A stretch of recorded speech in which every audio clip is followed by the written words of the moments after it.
यदि आपके पूजा कक्ष में हनुमान जी की प्रतिमा है तो ऐसी स्थिति में आपको उन्हें गुलाब जल से स्नान कराना चाहिए।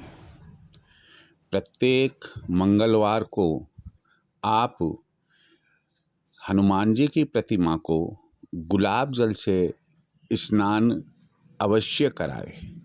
यदि आप ऐसा प्रत्येक मंगलवार को करते हैं तो इससे आपको बहुत से फायदे होते हैं, बहुत से संकट दूर होते हैं, बहुत सी चिंताएं दूर हो जाती है, व्यवधान दूर होते हैं।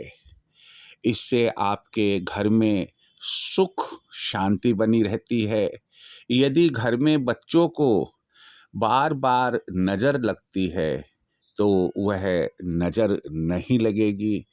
आपके कार्य होते होते रुक जाते हैं, अर्थात कार्य के पूरा होने में बाधाएं उत्पन्न होती है तो वो तमाम व्यवधान दूर हो जाएंगे और आपके कार्य पूरे होंगे। आपको यदि मानसिक चिंताएं रहती है तो आपकी मानसिक चिंताएं दूर होगी। इस प्रकार से हनुमान जी महाराज की कृपा से आप की समस्त आधी व्याधि दूर होगी।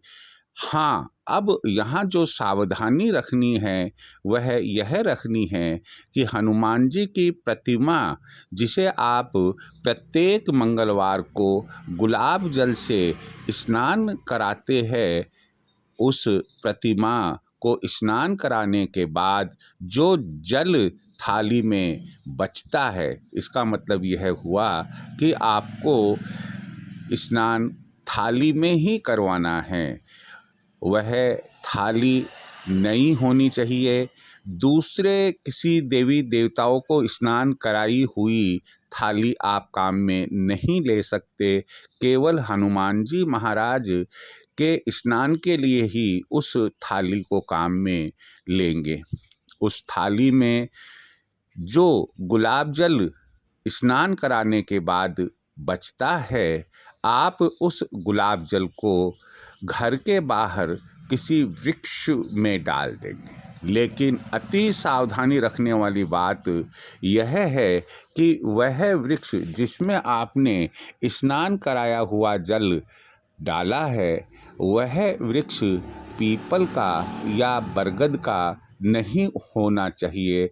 आप अन्य किसी भी वृक्ष में वह जल डाल सकते हैं।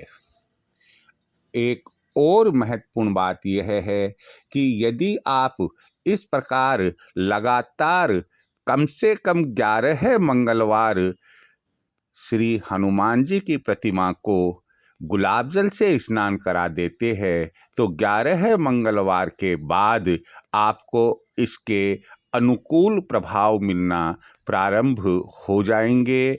मुझे उम्मीद है कि हनुमान जी महाराज की कृपा आप पर सदा बनी रहेगी। जय श्री कृष्ण।